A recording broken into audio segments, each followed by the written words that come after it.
Hero Mahesh Babu, అతని సతీమణి నమ్రతా శిరోద్కర్ ఇద్దరు కూడా మోస్ట్ బ్యూటిఫుల్ కపుల్ అని చెప్పొచ్చు. ఈ ఇద్దరి పేరుకి చాలా మంది అభిమానులు కూడా ఉన్నారు. అయితే రీసెంట్ గా వీళ్ళకి పెళ్ళయి 21st యానివర్సరీ కూడా అయింది. ఈ 21st యానివర్సరీకి మహేష్ బాబు అండ్ నమ్రత తమ సోషల్ మీడియా వేదికగా వీళ్ళిద్దరూ కలిసి ఉన్న ఒక పాత ఫోటోను అయితే షేర్ చేసుకుని విషెస్ కూడా తెలుపుకున్నారు. వీళ్ళ పెళ్లి బంధానికి 21 సంవత్సరాలు. నమ్రత ఈ ఫోటోని షేర్ చేస్తూ నిన్ను రోజు ప్రేమిస్తూనే ఉంటా నేను అంటూ షేర్ చేసుకుంది. ఇక మహేష్ బాబు కూడా నాకు ఇది చాలు, ఇంతకు మించి నేనేం అడగలేనంటూ ఒక క్యాప్షన్ కూడా జోడించారు.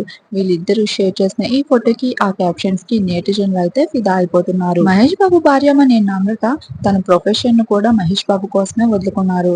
యాక్చువల్ గా మహేష్ అండ్ నమ్రత పెళ్లి తర్వాత తన సినిమాల్లో ఇక నటించదని మహేష్ బాబు చెప్పడంతో నమ్రత అయితే తన ప్రొఫెషన్ ని వదులుకుని మహేష్ బాబుని తన పిల్లల్ని చూసుకుంటూ హ్యాపీ లైఫ్ ని అయితే ఎంజాయ్ చేయడం జరుగుతుంది. ఈ పేరంటే మీలో ఎంతమందికి ఇష్టమో కామెంట్ లో తెలపండి. మరిన్ని లేటెస్ట్ అప్డేట్స్ కోసం వీడియోని లైక్ చేసి మన ఛానల్ ని సబ్స్క్రైబ్ చేసుకోండి.